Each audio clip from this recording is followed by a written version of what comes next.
산골장마다 울려 나오고 여름은 가고.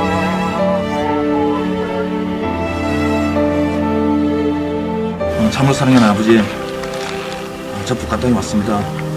옛날부터 저 언제 저 빛이 열릴지 계속 바라보고 있는데 아직도 들어가지 못하고 있습니다. 얼마나 더 숨죽여야 되고, 얼마나 많은 사람이 더 상처 입어야 되고, 얼마나 많은 사람들이 발려가고 맞아 죽고 얼어 죽고 희망도 없이 그냥 상처 입고 그렇게 살아가고 있습니다. 그들의 울부짖음을 들어주시옵시고 구원의 팔로서 아버지께서 안아주시옵소서. 나의 사랑 여수르나 나의 택한 자야, 일어나서 빛을 발하라. 그런 하나님 아버지 음성이 저 땅에 퍼지도록 하여 주시옵소서. 하나님 아버지, 빨리 저곳에 복음의 씨앗이 뿌려져서 그 씨앗을 자라서 다시 한번 동방의 예루살렘이 회복될 수 있도록 아버지께서 함께하여 주시옵소서.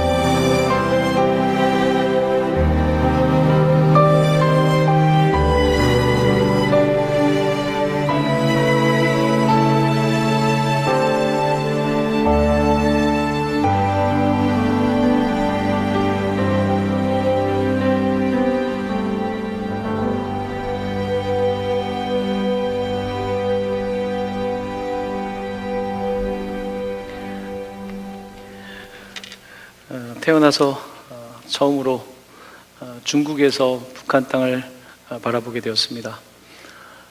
파주 임진각에서는 북한 땅을 바라보았었지만 압록강을 마주하면서 바라보는 북한은 또 남쪽에서 바라보는 것과는 다르게 많은 감정적인 변화를 일으켰습니다.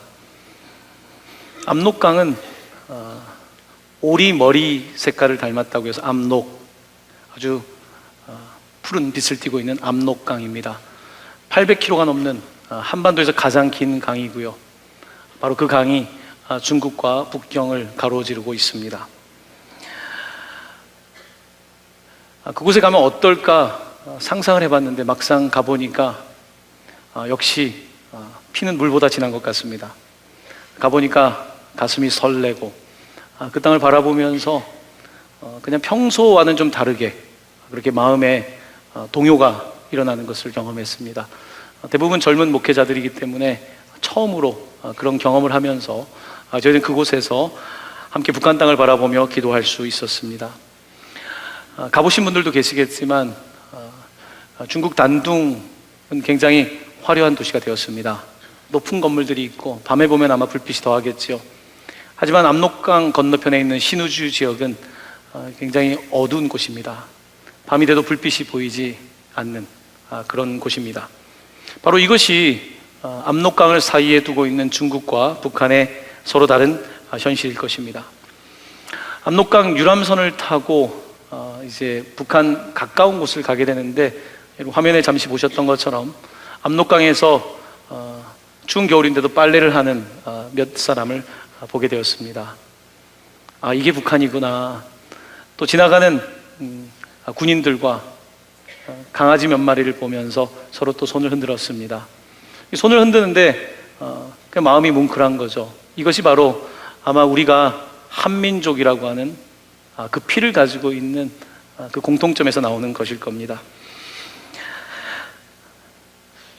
이 압록강에는 여러분 보셨던 단교라고 하는 다리가 있습니다. 이 다리는 일제시대 때 만든 다리인데 6.25 전쟁 때 유엔군이 넘어오는 중공군들을 막기 위해서 파괴했던 다리입니다. 그 옆에 철교가 하나 있는데 보통 국경지대면 상당히 많은 물량이 왔다 갔다 해야 될 텐데 트럭이 겨우 한 대씩 지나가는 굉장히 답답하리만큼 느린 곳이 바로 압록강 주변이었습니다. 그것을 다녀오면서 북한이 조금은 더 가까이 다가온 것 같습니다. 여러분은 북한이란 말을 들을 때 어떤 생각이 나십니까? 혹은 마음에 어떤 마음이 드십니까? 우리 사역자들끼리 가서 나누면서 북한이란 말을 들었을 때 어떠냐고 했더니 사실은 가기 전에는 아무 느낌도 없었다고 하는 분도 있더라고요. 아마 아무 느낌이 없을 수도 있습니다. 왜냐하면 북한 사람을 우리가 만나서 대화해 본 적이 별로 없잖아요. 세월이 많이 흘렀습니다. 70년이 넘었습니다. 작년 프랑스에 갔을 때 남북 문제에 관심이 있는 프랑스 목사님이 계셔서 이런저런 대화를 나눌 기회가 있었습니다. 남북이 지금 열리는 과정에 있는데 한반도에서 가장 어려운 통일을 위한 걸림돌이 뭘까라고 물었을 때 그분이 정서적 거리라는 표현을 쓰더라고요. 정서적 거리. 여러분, 우리가 북한 사람을 만나본 적이 없는데 북한 분들은 어떻게 보면 역사적으로 많이 고립되어 있고 단절되어 있기 때문에 우리가 타임머신을 타고 구한말로 간다면, 여러분 그분들과 대화가 어떻겠습니까? 우리가 조선시대로 간다면 대화가 쉽지 않을 겁니다. 오히려 프랑스 사람은 언어의 벽만 넘으면 문화적으로나 정서적으로 통합니다. 미국 사람을 만나서 이야기하면 금방 이야기 통합니다. 서로 BTS 얘기도 할 수도 있고 우리 비빔밥 이야기도 할 수 있고 할 수 있는 이야기가 굉장히 많습니다. 그런데 북한, 생각보다 어디서 어떻게 시작해야 될지 좀 어려운 것이죠. 저희들이 이제 그 단둥에 있는 그곳에서 북한 식당에 가서 점심을 먹었습니다. 이제 북한 젊은 여성들을 가까이서 이렇게 본 건 처음이죠. 옷을 잘 차려입은 분들이 음식을 이렇게 서비스를 하는데 말을 하고 싶은 거예요. 우리 목사님들도 막 말을 걸고 하는데 저도 좀 말 거는 걸 좋아하는 편이라서 말을 걸어보았습니다. 김치가 너무 맛있는 거예요. 이게 북한 김치인가 보다 하고 밥도 나오기 전에 막 김치만 먹고 있었습니다. 이렇게 막 오셨는데 제가 물어봤어요. 이 김치는 진짜 북한 김치 맞습니까? 진짜 맞다는 거예요. 그럼 이거 혹시 땅에서 묻었다 가져온 겁니까? 했더니 진짜 땅에서 가져온 거라는 거예요. 너무 맛있더라고요. 다음에 꼭 같이 가셔서 한번 드실 수 있으면 좋겠습니다. 그리고 나서 평양냉면을 시켰습니다. 평양냉면 맛이 어떤가 굉장히 기대했는데 조금 밋밋하더라고요. 먹으면서 냉면을 먹는데 이게 이가심 냉면입니까? 라고 제가 이야기했더니 그 북한 여자분이 웃음을 못 참는 거예요. 냉면을 이가심으로 먹습니까? 웃는 거예요. 왜냐하면 냉면은 주식인데 입가심이라고 하니까 되게 그렇게 반응을 하더라고요. 몇 마디 아니었지만 이야기를 하면서 이게 아마 가까워지는 거겠구나라는 생각을 했습니다. 물론 우리 위에는 CCTV가 있었고 또한 그들끼리는 어느 정도의 경계심이 있는 것이 보였지만 그렇게 우리는 웃으면서 이야기를 할 수 있었습니다. 저희가 이제는 횟수로 8년 전에 일본 선교를 시작했습니다. 일본, 가깝고도 먼 나라죠. 처음에 일본에 저희가 선교를 갔을 때 저희들은 굉장히 편견을 많이 가지고 있었어요. 일본 사람들은 이럴 거다. 교과 수업 시간에 들었던 일본에 대한 수많은 이야기를 들었었죠. 근데 막상 일본에 가서 일본 사람들과 5박 6일 동안 같이 먹고 자고 예배를 드리고 하다 보니까 일본 사람도 사람인 겁니다. 일본 사람도 우리가 동일하게 예수님을 사랑하는 그리스도인인 거죠. 그러니까 사람은 사람일 뿐인데 우리는 만나기 전에는 일본 사람이라고 생각을 한 것이죠. 북한 사람. 우리는 많은 편견을 가지고 있습니다. 어린 시절 여기 저도 나이가 아직 젊은 세대지만 어린 시절에 또리 장군 보고 자랐습니다. 또리 장군 아시죠? 김일성은 돼지 모습으로 있고 군인들은 전부 다 늑대. 그렇게 배워온 거죠. 근데 그들을 직접 만났을 때 그들도 여전히 사람인 거예요. 우리와 동일한 사람인 거죠. 식사를 마치고 나오는데 조금 아쉽더라고요. 그래서 뒤를 이렇게 돌아봤습니다.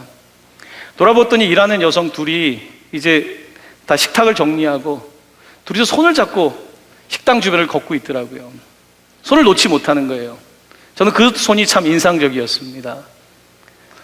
중국 땅에 와서 일하면서 옆에 있는 자매가 서로에게 자매 같은 거죠.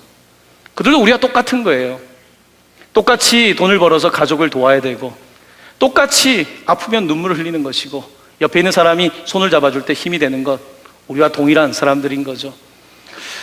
올해 한반도 샬롬 사역, 우리가 당연히 해야 될 사역인데 하지 못했던 이 사역을 오랜 동안 기도하면서 시작하면서 어디서부터 시작할까? 그건 역시 만남부터 시작하는 것 같습니다. 작년에 이후로 계속해서 탈북자분들을 이렇게 저렇게 만나게 됩니다. 우리 교회도 탈북자 한 분이 있습니다. 잡았는데요. 한 사람 한 사람을 만나다 보니까 우리와 다르지가 않습니다. 우리가 너무 가깝죠. 여기서부터 사역이 시작되면 좋겠다는 생각을 하게 됩니다. 북한, 굉장히 먼 것 같지만 멀지 않습니다. 아주 가까이 있습니다. 하지만 우리에게 정서적으로는 땅끝이죠. 어떤 사람들과도 쉽지 않은 사람들일 수 있습니다. 정치적으로 땅끝이죠. 이념상 땅끝이죠.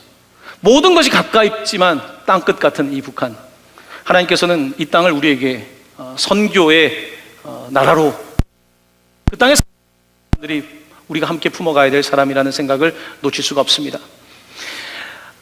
얼마 전에 이번 주에 고등부 수련을 갔다 온 아들이 이제 고등부 설교를 이제 김정일 목사님, 북한 사역을 하시는 목사님께서 하셨는데, 다녀오고 나서 아들이 그런 말을 하더라고요. 가슴이 뜨거웠나 봐요. 이제 수련회는 고등부도 북한에 있는 청소년들과 할 날이 올 것을 놓고 기도했다고. 이것이 작은 시작인 것 같지만 참 중요한 의미입니다. 우리가 함께 하겠다는 이 의지, 정치적으로 하나가 될 수 없지만, 이념적으로 하나가 될 수 없지만, 우리가 그리스도 안에서 하나가 되려는 이런 기도, 이런 자세가 하나님께서 지금 우리 이 한반도 땅에 문을 열고 계실 때에 우리가 가져야 될 태도가 아닌가 생각을 합니다. 지난 금요일에 러시아에서 탈북자 선교를 하시는 목사님께서 오셔서 이 본문으로 말씀을 하셨는데, 이 본문이 너무 와닿았습니다. 에베소서 1장 10절 말씀입니다. 화면에 있는 이 말씀을 저와 함께 한 목소리로 먼저 봉독합니다. 하늘에 있는 것이나 땅에 있는 것이 다 그리스도 안에서 통일되게 하려 하심이라. 아멘. 하늘에 있는 것이 다 그리스도 안에서 통일되게 하려 하심이라. 이 말씀을 여러분 품으시고, 그리스도 안에서, 정치 이념 안에서가 아니라, 경제 안에서가, 그리스도 안에서 꿈꾸는 그런 한반도 땅이 되기를, 그 일에 정말 작은 힘이나마 보탤 수 있는 우리 동강교회가 되기를 예수님의 이름으로 간절히 축원합니다. 아멘. 오늘 본문 말씀을 이제 함께 나누고자 합니다. 전 성서 일과를 따라서 설교를 하면서 참 은혜를 받습니다. 압록강을 다녀오고 북한 땅을 보고 나서 이번 주 설교를, 이 본문을 읽으면서 참 신기하다, 가기 전부터 이 본문을 묵상했습니다. 오늘 본문은 한 주간에 있었던 우리 교육자들의 삶을 잘 대변해주는 본문이라고 생각합니다. 본문의 배경은 이렇습니다. 이스라엘 백성들이 하나님을 떠나고 그런 가운데서 이제 바벨론에 의해서 멸망당하게 되죠. 느부갓네살이 와서 그 땅을 무너뜨리게 됩니다. 그리고 바벨론 포로로 70년 동안 살다가, 마치 북한 정권이 70년이 넘은 것처럼 70년이 지나고 나서 이스라엘 백성들의 일부가 귀환을 하게 됩니다. 귀환했을 때 그 도시는 어땠을까요? 오늘 본문이 표현하고 있는 것처럼 버려진 땅으로 보였습니다. 들짐승들이 가득하고 작물들이 별로 없고, 포도나무와 무화과나무 같은 이스라엘이 자랑하는 나무들이 예전 같지 않은 것입니다. 막 돌들이 무너져 있고, 이런 상태의 예루살렘을 보게 되는 것입니다. 버려진 땅. 오늘 본문은 황무지라고 표현하고 있습니다. 바로 이런 땅에 이스라엘 백성들이 도착하게 된 것입니다. 오늘 본문은 버려진 땅이라는 표현을 쓰고 있습니다. forsaken, 버려졌다. 자, 그런데 이 단어를 조금 묵상해 보니까 과연 버려지기 전에 어떤 일이 있었을까? 이 땅이 버려지기 전에 어떤 일이 있었을까에 대해서 묵상을 하게 되었습니다. 이 땅이 버려지기 전에 먼저 버린 사람들이 있습니다. 이스라엘이 하나님을 먼저 버린 것입니다. 하나님이 이스라엘을 버려둔 것이 아니라, 그래서 이렇게 황폐하고 황무지 같은 땅을 만드신 것이 아니라, 바로 이스라엘이 하나님을 버린 것입니다. 하나님은 애굽의 노예였던 이스라엘 백성들을 이끌고 구원하셔서 이미 다른 사람들이 살고 있는 곳에 땅을 주셨습니다. 아브라함에게 준 이 땅이 너희의 땅이라고 말씀하시고 그 땅에 정착할 수 있도록, 그곳에 작물이 자라고 또 성을 쌓고 가족들이 살 수 있는 그와 같은 하나님이 통치하시는 나라를 허락하셨습니다. 하나님께서 여호수아에게 내가 너를 떠나지 않겠다, 내가 너를 버리지 않겠다라고 말씀하셨습니다. 자, 그런데 성경을 읽다 보면 이 버려진이란 단어가 사사기부터 계속해서 등장하기 시작하는데, 주로 어떻게 사용되냐면 여호와를 버렸다, 나를 버린 이스라엘. 이 버렸다라고 하는 단어가 하나님이 버렸다는 것이 아니라 이스라엘이 하나님을 버렸다라고 하는 단어가 계속해서 등장합니다. 사사기도 그렇고 왕들을 시대는 열왕기 상하, 역대 상하 모두 버렸다는 단어는 주로 우리가 하나님을 버렸다라고 하는 표현도 많이 사용되고 있는 것을 보게 됩니다. 이스라엘이 하나님을 버린 것입니다. 우리는 삶의 어려움과 고난을 겪을 때 왜 하나님 나를 버리십니까? 왜 하나님 나를 기억하지 않으십니까? 라고 반문합니다. 그 반문 자체가 잘못된 것은 아니지만 우리가 생각해 볼 필요가 있습니다. 내가 하나님을 먼저 버린 것은 아닌가? 내가 하나님을 버리고 살고 있진 않은가 돌아보아야 되는 것입니다. 하나님은 이스라엘이 하나님을 버릴 때에 계속해서 말씀하셨습니다. 돌아오라고. 버렸지만 다시 오라고, 컴백하라고. 그러면 내가 다시 너희들과 함께 하겠다고. 다시 너희들은 나의 백성이 되고 나는 너희의 하나님이 되겠다고 끊임없이 말씀하십니다. 하지만 이스라엘에게는 보이지 않는 하나님보다는 보이는 우상과 보이는 경제적 번영과 정치적인 안정이 더 중요했습니다. 그렇기 때문에 그들은 하나님을 버리고 다른 것을 선택했습니다. 그때마다 하나님께서는 선지자를 보내주십니다. 그리고 돌아오라고 하십니다. 많은 선지자들 가운데 가장 드라마틱한, 가장 우리에게 인상적인 선지자를 꼽으라면 호세아입니다. 호세아 선지자는 선지자죠. 근데 하나님께서 그에게 창녀와 결혼하라는 말씀을 하십니다. 몸을 파는 여인과 결혼하라고 말씀하십니다. 마치 이스라엘이 몸을 파는 여인 같다는 것입니다. 선지자는 하나님을 대언하는 종이죠. 그 여인과 결혼하라고 말씀하시는데 호세아서 1장 2절 말씀은 이렇습니다. 이 말씀을 제가 봉독해 드립니다. 너는 가서 음란한 여자를 맞이하여 음란한 자식들을 낳으라. 이 나라가 여호와를 떠나 크게 음란함이니라. 선지자의 삶이 얼마나 어렵습니까? 이 메시지가 돼야 되는 거예요. 내가 그냥 입으로만 말하는 게 아니라 삶이, 이 여인과 결혼함으로써 이스라엘에게 하나님의 메시지를 삶으로 보여내야 됐던 호세아. 하나님께서는 호세아에게 결혼하라고 하셨을 뿐만 아니라 이 고멜이라는 여인이 계속해서 그의 마음을 아프게 할 때도 이런 말씀을 하십니다. 3장 1절에 있는 말씀을 읽어드립니다.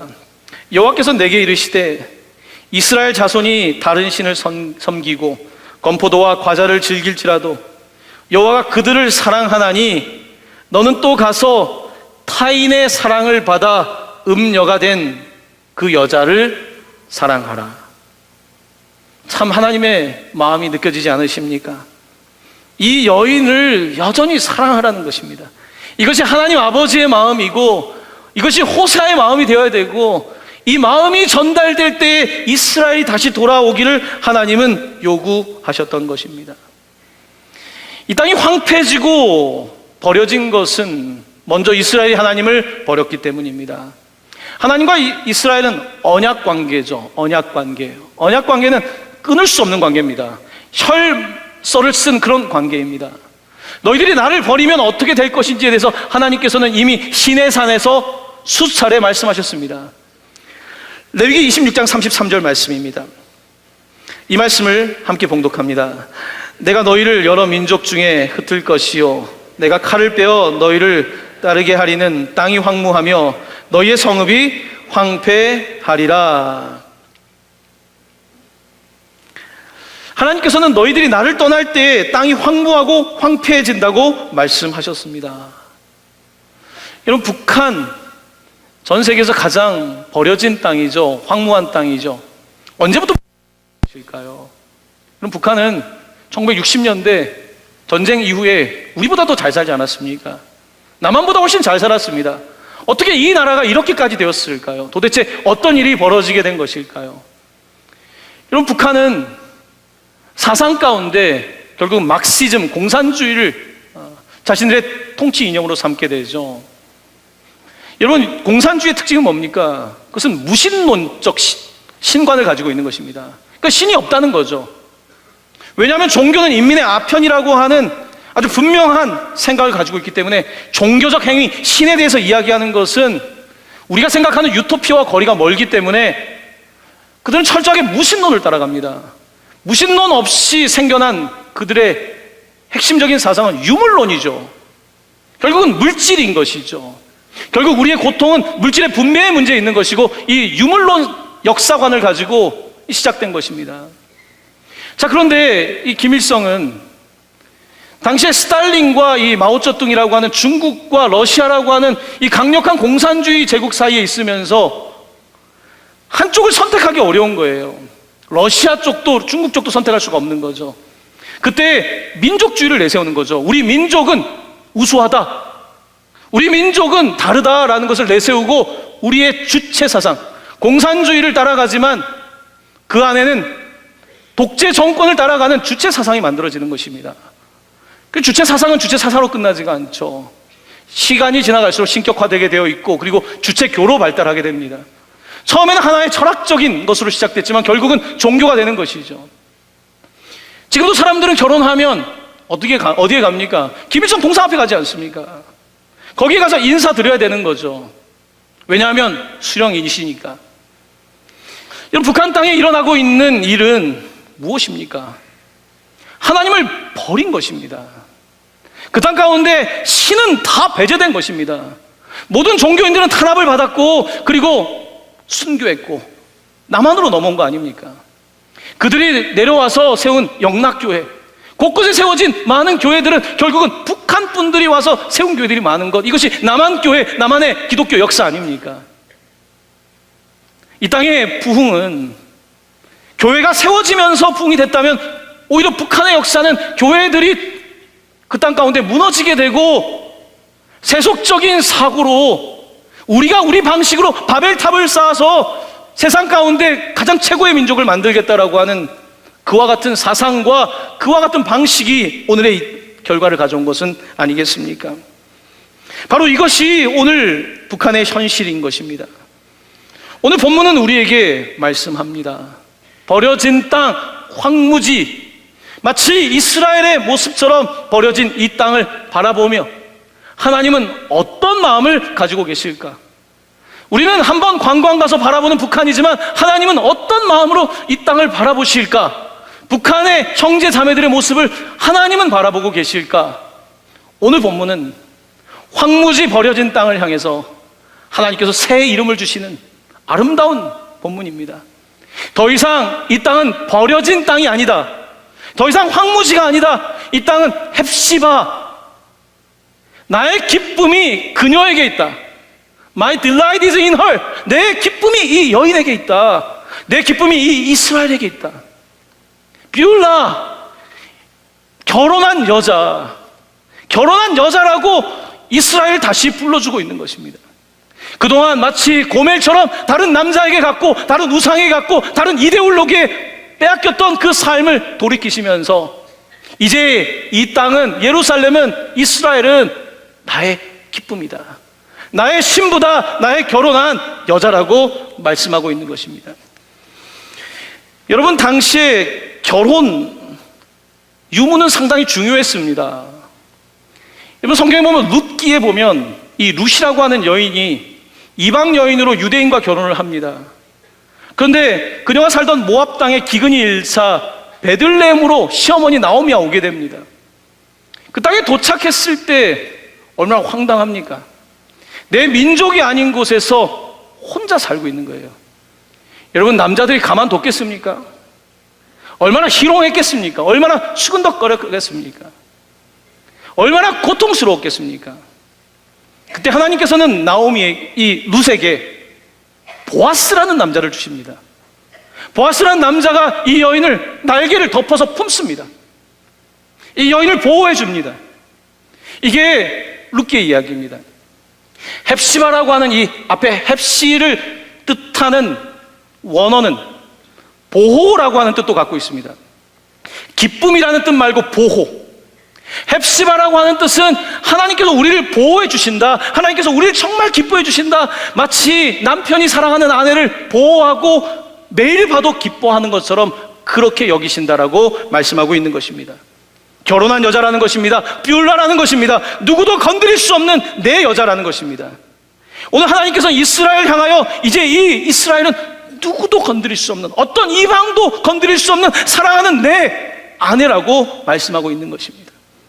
하나님은 북한 땅을 바라보며 그 땅에 고통받고 있는 우리의 형제와 자매들을 바라보며 이들은 내가 사랑하는 내 아내다.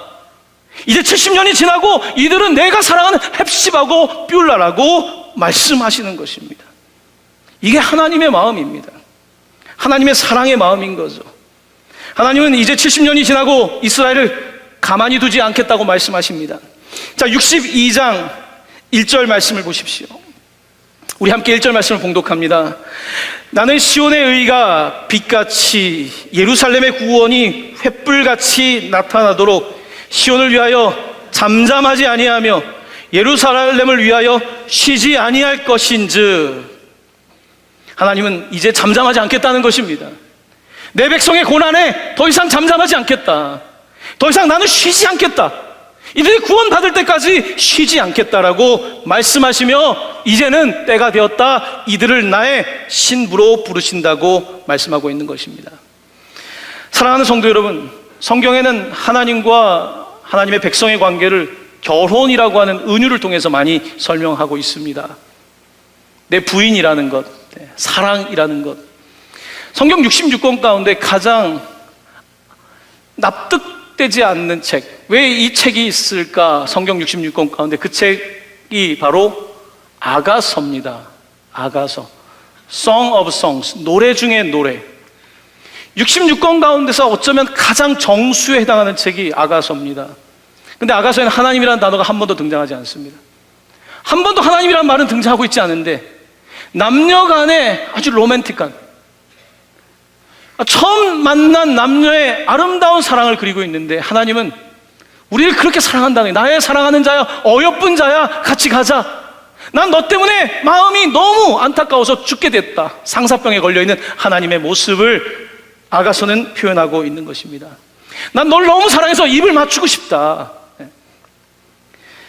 여러분, 아가서에 있는 하나님의 사랑이라고 하는 것은 이 전인적인 사랑이죠. 우리가 죄 가운데 있다 보니까 우리의 성적인 삶이 타락하지 않았습니까? 그래서 성을 하나의 육체적 관계, 그냥 육체적 관계인 거예요. 하지만 아가서나 성경이 증언하고 있는 부부간의 관계는 어떤 단순한 육체적인 관계를 넘어서서 육체와 정신과 감정과 토탈리티, 전체가 다 같이 만나게 되는 것을 일컬어서 이 결혼 안에서의 성이라고 말합니다. 왜 성경은 아가서를 말하고 있는 것일까요? 우리는 하나님을 사랑한다고 하지만 그냥 몸만 가 있을 수 있지 않습니까? 하나님 사랑합니다, 몸만. 혹은 우리의 정신으로 플라토닉 사랑처럼 하나님 그냥 머리로 사랑하는 거죠. 어떨 때는 원하지 않지만 그냥 의지로, 억지로 와서 하나님 사랑해요. 아가서는 그런 사랑이 아니라 우리의 모든 것을 다해서 하는 사랑. 하나님 우리를 사랑하시는데 그냥 사랑하시는 게 아니라 모든 것을 다해서 하시는 사랑. 그 사랑의 가장 큰 결정체는 바로 예수 그리스도의 십자가입니다. 그가 몸으로 사랑하셨고 그의 모든 것을 쏟아서, 그의 생각과 감정과 모든 것을 쏟아서 I love you, 내가 너희를 사랑한다. 그것이 바로 십자가 아닙니까? 바로 오늘 본문 말씀은 우리에게 그 놀라운 하나님의 사랑을 이야기하고 있습니다. 회복된 사랑, 헵시바, 너무 기쁜 거예요. 뷸라, 너무 아내를 사랑하는 거예요. 여러분, 잠깐 옆에 있는 사람에게, 이런 시간 여러분 굉장히 싫어하는 건 알고 있습니다. 옆에 있는 사람에게 정말 헵시바, 정말 너무 기쁘고 뷸라. 네. 자, 물론 부부가 안 앉아 있을 수도 있고 모르는 사람이 앉아 있을 수 있지만 하나님의 마음으로 옆에 있는 분들에게 당신은 헵시바야, 뷸라야 한번 해보겠습니다.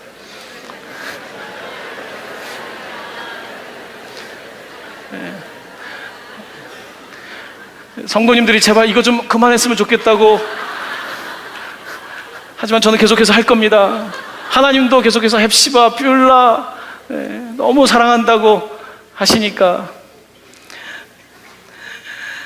사랑하는 성도 여러분, 우리는 주님의 신부입니다.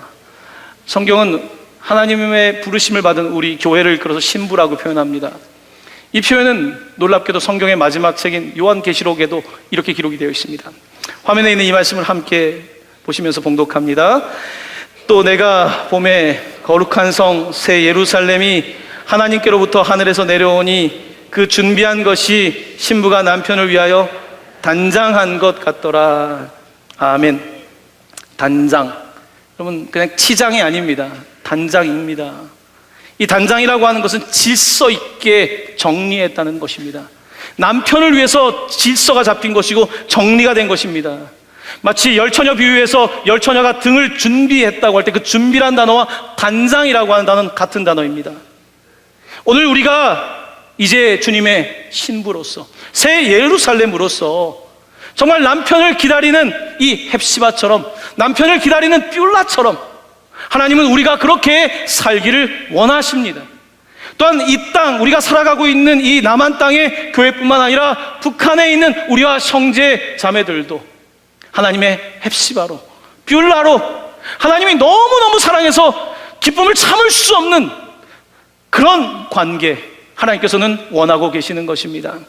사랑하는 성도 여러분, 오늘 말씀을 통해서 먼 이스라엘의 수천 년 전 이야기가 아니라 오늘 이 시대 가운데에 헵시바와 뷸라를 말하시는, 이 한반도 땅을 향하여 말씀하시는 하나님의 음성을 듣습니다. 하나님의 그 놀라운 사랑이 여러분과 함께 하시길 바랍니다. 여러분의 가정과 함께 하시기를 바랍니다. 또한 우리의 형제 자매인 북한에 고통받고 있는 그들과도 함께 하시기를 간절히 기도하며 예수님의 이름으로 축원합니다. 아멘.